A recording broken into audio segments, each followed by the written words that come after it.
Houston, Bailey, yeah. That's real nice. Best player drafted to the worst fit. I gotta go through my I list gotta here. take a look. Best player drafted to the worst fit. I'm trying to Marshall's got to start at the top here, at the top of the second I think round. there's anyone like 3, 4, 4, 3. Bruce Carter. Yeah. That's kind of for me. Yeah. Bruce Carter going That's a to the good Dallas call. Cowboys. I thought he was a prototypical 4-3 Will, the athleticism, let him flow around. Where now you're gonna, I don't know what they're gonna do. Are they gonna play him inside? I wouldn't be surprised if they try to play him outside. Kyle Rudolph to Minnesota. I wonder what that means for Schenko. But I mean, I like Rudolph as a player. Just didn't really see the Vikings taking him. Yeah, that's intriguing. I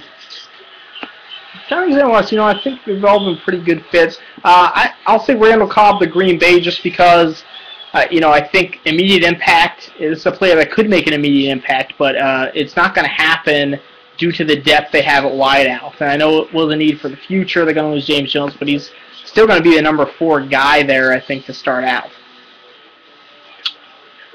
Let's see. Yeah, I mean, that's probably the ones for me right there. Yeah. That'd be your in. All right, let's see if we have any other questions. If you want to put a question, can Cobb be a kick returner and punt returner for the Packers? Yeah. Oh, definitely. He did it well in Kentucky. You might as well keep it going, and that's probably part of the reason you draft him there. And I don't think Jordy Nelson is exactly a dynamic option right now. No, he's a jack of all trades, and if you give me 1 second, I can pull up. I believe I have in the scouting report what he did in college as a return man. Hey, I'll take another one. They want to also grade the full Packers draft. I think the Packers have had a solid draft. I don't think it was anything spectacular.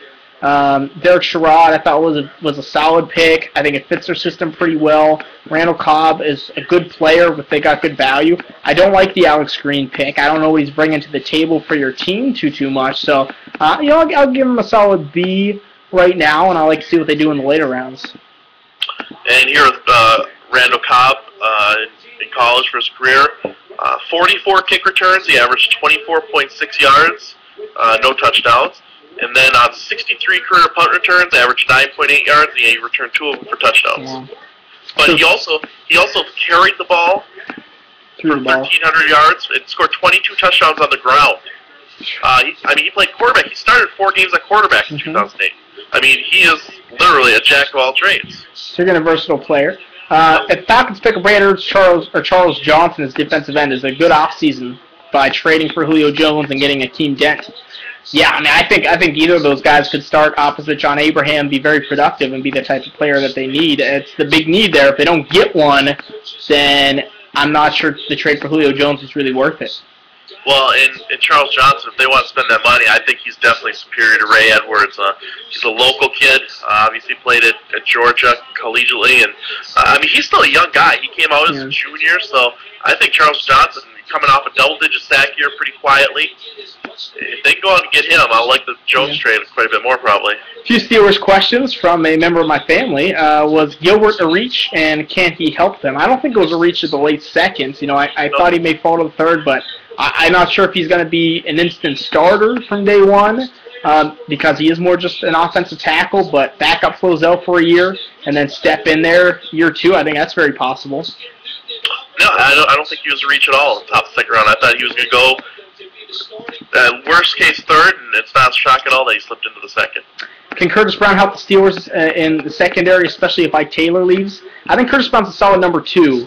So I think if Ike Taylor stays, that's the best situation for him. Keep William Gay in the nickel and have maybe Curtis Brown step up as the number 2 guy. I think he can do it. Yeah, I agree. Where do we see Mark Herzlich going? Pretty soon. Well, I've heard talk that he could really drop. Really? I've heard anywhere from 4 to 6, so hopefully the high end of that. Yeah, I hope so too. Hope someone just really likes the kid because I think he could do something if all works out health-wise for him. Who do you think might call up for the Panthers tonight for the first pick in the 4th round? Is there a player that a lot of teams are going to be targeting? Ricky Stanzi, perhaps? Do you think anyone's going to be making that phone call? possibly. The problem is most of the teams that needed quarterbacks got them, and Right. The one out there that stands out that didn't is the Washington Redskins, and they obviously don't seem too motivated to address it for one reason or another. So I don't know if it's gonna be him. I mean, I think it could be Ballard. I think this is a situation where teams probably didn't expect him to be available. So now tonight they're going to go back and they're going to check their reports. They're going to say, what else has this guy got his pass? Is it just that isolated incident? And I think he's probably going to be the guy that you're going to see teams angling for.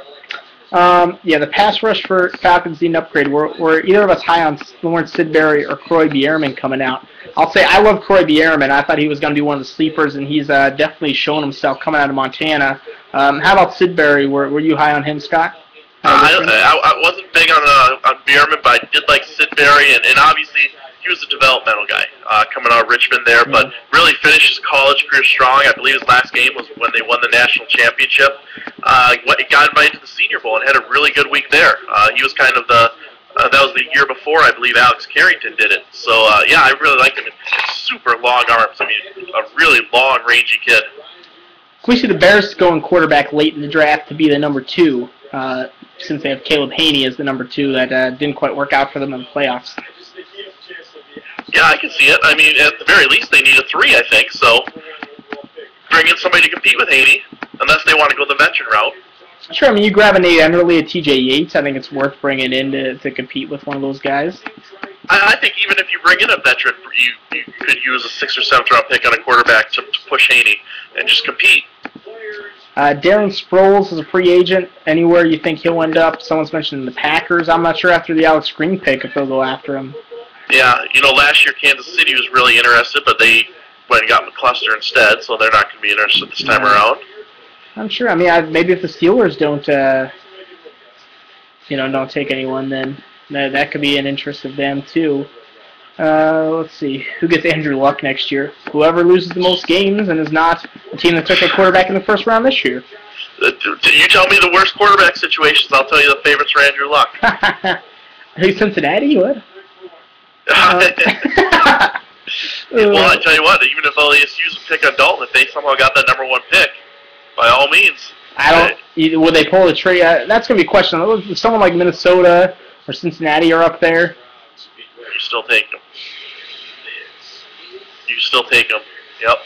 I'm trying to think who else. Who's really bad. Washington. Yeah. Washington's not a good team, and they're in a tough division. They are, but Leonard Hankerson not going to do it with Rex Grossman. I'll tell you that. Yeah, I mean, I'm not so sure. I wouldn't say Washington. I mean, you go off the top of the draft. Arizona. I don't know if I think Arizona could be decent if they get the right free agent. I mean, Buffalo. I still am not high on Buffalo's squad. Well, they're another team got a tough division. Although they played some of those guys very well, real close, but they did last year. But Cleveland. Honestly, Cleveland. I think Cleveland might still have trouble. Yeah. If they're picking one, they'll pick Luck. Oh yeah. So, that's going to get the number 1 pick. Is going to take Luck because if you've got a good quarterback, you're not going to be in the race for number 1. Well, who knows? If Carolina somehow ends up again, I don't think they will, but they can't do it. They can't take them. I hope they do get it just so they have that situation. Then they can't take the best quarterback to come along in 30 years because they took Cam Newton. But hey, who knows? Maybe we'll overanalyze Luck next year and he'll fall to number 8. I wouldn't count on it. Let's see. Any other questions? Bus, who's your front runner for offensive defensive rookie of the year? Good question. Well, defense, if you look at linebackers, Stuber was talking about Von Miller. Yeah. Offense, I mean, obviously A.J. Green's talented, but you got a quarterback to be able to get him the ball. Julio Jones could be intriguing. But he's going to be a second fiddle there. True. Limit him. And I don't exactly know where some of these running backs ended up. If Arizona uses Ryan Williams, that could be interesting. If they really let him take the rock and don't use the running game, I could see him playing pretty well. Well, and how about Jake Locker? I mean, Vince Young won Rookie of the Year in that with that team and that system, and maybe he's going to be running the ball, throwing the ball. I think Tennessee could be a halfway decent team.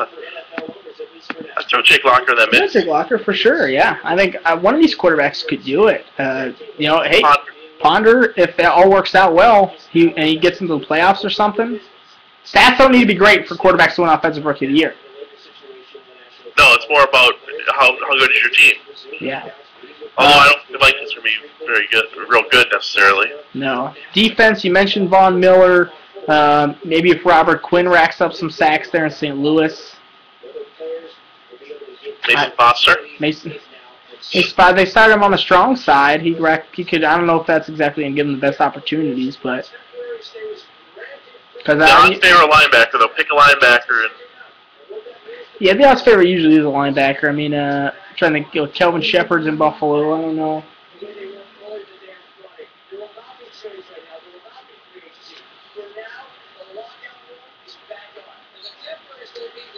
Let's see. Any other ones? Some people say Gabbert, Fairley. See, I don't see how Fairley's going to make that impact. Gabbert's, I don't know if it's going to start from day one. No, I don't think so. I hope he doesn't. The defense really is going to be Jonas Mouton, yes. Any other questions there from the chat room? Let me check Twitter, see if anything's come up. Who do you think is best fit for Cincinnati in the 4th round? Gotta go back and look at who they took. Well, yeah, I mean, they got Dante Mock, Dalton, and A.J. Green. Christian Ballard. Yeah. Yeah, I mean, I don't know if defensive tackle is a huge need for them. Well, he could play end, too. Yeah. So, yeah. I mean, Dunlap Johnson, you probably need someone in the rotation, but... How about a safety? Safety, Quentin Carter? Yeah, Quentin Carter. I think he should go pretty soon. I'm trying to think of who else. I don't know that board in front of me, but... How about corner depth in case they lose a free agent? So lots of possibilities there. So, yeah, I think secondary could be very intriguing. And that's the thing, too, now, once we get all these top 3 rounds, as every round it goes on, yeah, need plays less and less of a role. How about a Kendall Hunter or Taiwan Jones for Cincinnati? But once again, I think... I think Kendall Hunter could work. I like Kendall Hunter. I don't think they're very high on Bernard Scott. They wanted to give him a little bit more, but... all right, let's see. We got a question from Twitter. We discussed the Mike Pouncey, Daniel Thomas combination that the Dolphins did, and if that trade was worth it. Let's see if I can pull up the trade. I'm not sure if Mike Pouncey's the best run blocking offensive guard. I don't think that's necessarily his forte. He's a good pulling guard, which I don't think is Daniel Thomas's strength either. So I'm not sure if I love that combination, quote unquote, for them. Let me see if I can pull up the trade here to basically see that. But I thought they gave a little bit too much initially to go up and get a guy like Daniel Thomas. I mean, maybe if they loved him, that's fine, but I think there were a lot of running backs you could have nabbed. Well, and I was surprised that they didn't take Bell, but just kind of goes back to what I was saying. The reason they didn't take a quarterback in the first round is that coaching staff's on the hot seat, and maybe even some front office people too. They needed instant impact guys, and right now, I mean, Daniel Thomas is atop the Dolphins' depth chart at running back. Maybe talk about rookie of the year conversation. Yeah, it's a great opportunity. That's a really good opportunity because this is kind of a run-first team as well. That's what they're going to want to do with Chad Henne there. Fantasy football players, I think, are going to be pretty interested in Daniel Thomas. Now, I did a fantasy football draft right after the Super Bowl, actually, in one of my leagues. And you can always tell my team because I have all the rookies on my team. I had A.J. Green and Julio Jones. I took Kendall Hunter and Taiwan Jones. So I'm interested to see where those two end up. But, yeah, just, you can make fun of me, I guess, for that one. What do we think about Tyron Smith by the Cowboys? Is he going to play left tackle immediately? Yeah, I didn't really browse around and see what they were saying about it. I mean, but either way, I don't care whether they play him left or right tackle. Either way, I think it's a good pick. Yeah, I think it was a solid pick because he's definitely going to add.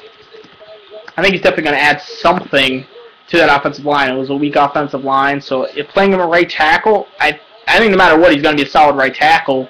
But if you're picking